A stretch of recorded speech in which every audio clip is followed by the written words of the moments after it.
It was a day of spring rain. The spring rain in Apgujeong is a little different from the rain elsewhere. It makes no sound. No one watches the streams of water running down the glass because they are already used to it. The people here receive even the rain in silence. I have worked in this salon for 20 years. Chair 1, Chair 2, Chair 3, and the chair with no number. Seat 0. Seat 0 is not a chair anyone sits in. It simply exists at the farthest corner of the salon where the light never reaches. And yet, this chair has heard the most. It has remembered the most. This salon has one absolute rule. What is heard at Chair 1 ends at Chair 1. Not even to a blood sister. Even to the police, we know nothing. That is why this place has survived for 20 years.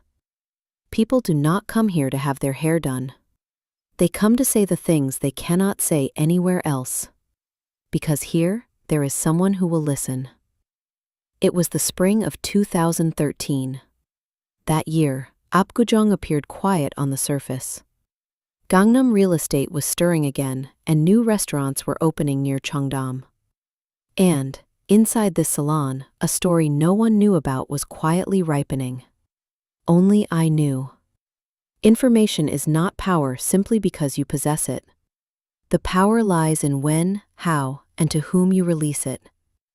I knew that a woman named Suji had been coming to this salon, that she had come from Hawaii, that she was from Hancock Park in Los Angeles, an affluent neighborhood bordering a golf course, and that none of it remained now.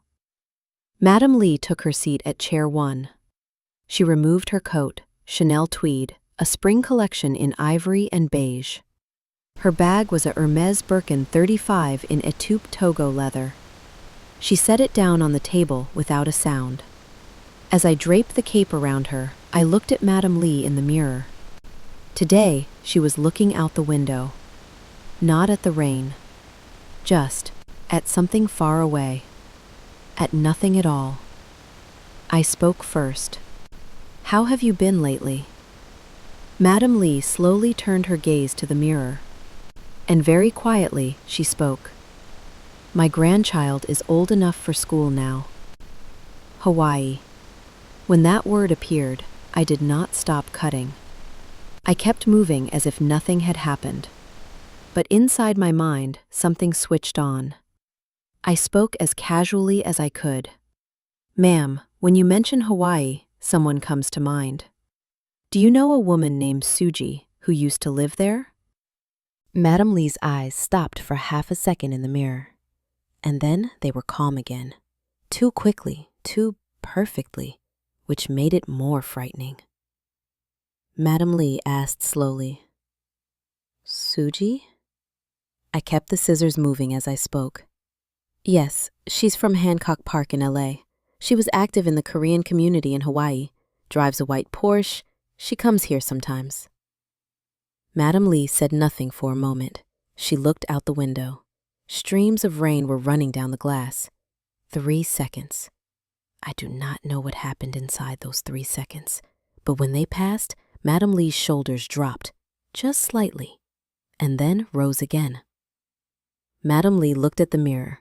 She looked at me, and she spoke. That woman, does she still come here? I answered briefly. Yes, she comes occasionally. Madam Lee looked out the window again.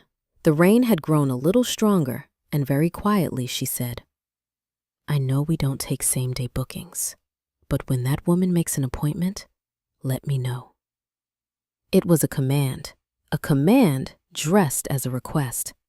I knew that what she said had nothing to do with hair. From that moment on, this salon had already become a different place. 10 days passed. A booking inquiry came in from Suji. I picked up the phone. Of course, I'll book you in. After I hung up, I set down my scissors for a moment. I thought once more about the rule of this place. What is heard at Chair 1 ends at Chair 1. But what I was about to do was standing right on the edge of that rule. I sent a message to Madam Lee. just one line. This afternoon, it said. The reply was 4 characters. Understood. Suji arrived first, a white Porsche, not a single scratch on it. She pushed open the salon door and walked in. The scent entered first. Dior J'adore. The moment the door opened, the entire salon filled with that scent. I was holding my scissors, and I thought, this scent, Madame Lee will smell it today as well. The moment Suji stepped inside, she was carrying a Galleria department store shopping bag. A luxury paper bag tied elegantly with a ribbon. She smiled brightly right away. That smile was to hide a trembling. Suji opened the Galleria shopping bag and took out Dior J'adore hand creams one by one. Ladies, I picked up some hand cream for everyone at the department store. The same polished tone as always, the same performance of a generous benefactor. She handed a Dior J'adore hand cream to each member of staff, naturally, as if handing out sweets.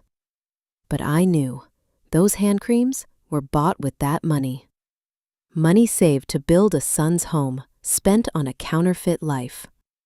Today again, Suji reigned before the mirror like a queen, smiling, wearing the scent, distributing gifts as if everything were perfectly normal. But that scent and those hand creams were already her final performance. Suji sat down in the chair beside chair 1. She looked in the mirror and swept her hair back, the face of someone who knew nothing. Suji had not the faintest idea what this space was about to become today. 20 minutes passed. The salon door opened. It was Madame Lee, a spring coat, a lilac silk scarf. Her steps were quiet, no different from any other day, which made them heavier. Suji caught that reflection in the mirror. Her hand stopped for an instant, 0.3 of a second. But then she smiled. Oh, Madame Lee. Madame Lee smiled too. Oh, Suji, you're here. 2 smiles overlapped in the mirror. They appeared to be the same temperature, but they were entirely different. One woman did not know. One woman did. Madame Lee took her seat at chair 1, right beside Suji. 2 faces appeared side by side in the mirror. I picked up my scissors. 20 minutes. Their conversation was unsettling. Golf. I hear the course at Suwon Country Club is lovely these days. Jeju is too windy.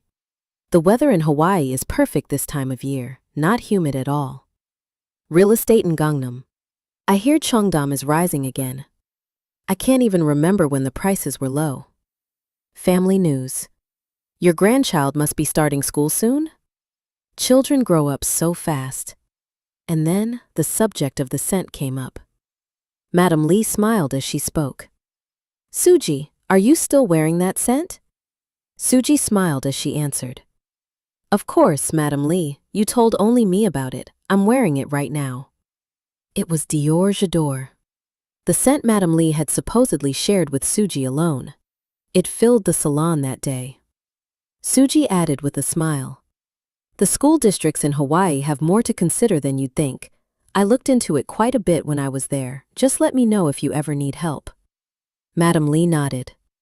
Yes, I received a great deal of help back then. That one sentence hung in the air. Suji did not hear it. She let it pass. That was Suji's final mistake. 20 minutes passed, and the conversation fell briefly silent. The salon grew quiet. Madame Lee slowly, very slowly, lifted her left wrist. She looked at her watch, a Van Cleef & Arpels Lady Arpels Pont des Amours watch. Its elegant diamond setting was drinking in the light. And then, very slowly, she began to remove the watch. The sound of the leather strap sliding from her wrist. It was small, but the entire salon heard it. The watch came to rest on the table. The faintest sound of metal meeting glass. Madame Lee looked down at her own fingertips, her manicured nails gleaming perfectly, but those fingertips were trembling, ever so slightly. And then, she looked at Suji in the mirror. Suji was still smiling, but that smile was slowly beginning to harden. Madame Lee's lips moved very slowly. So, Suji, what are you going to do about my son's house? That one sentence tore through the air of the salon. The sound of the hairdryer stopped. The sound of scissors stopped. Even the sound of breathing stopped. Suji's face, in the mirror, went white, went transparent. Her lips opened, closed, opened again. Madame Lee, that is... Madame Lee said nothing. She simply kept looking at Suji in the mirror. That gaze was stripping away everything that Suji was. For 10 years, I had stood at this chair and witnessed people explode in rage, people weep and beg, people kneel and plead. But that day, Suji's expression was none of those things. It was a living person for the very first time, feeling the full weight of what they had done with every part of their body. Suji's right hand slowly moved to her left wrist. A Bulgari Allegra watch. With trembling fingers, she undid the strap.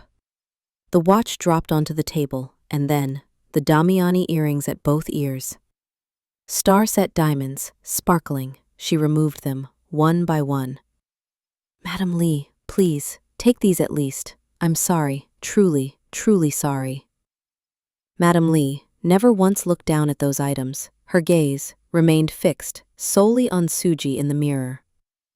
And then, very slowly, she slid the watch and earrings back toward Suji. Without a sound, even the gesture of pushing them away was graceful. Madame Lee opened her mouth.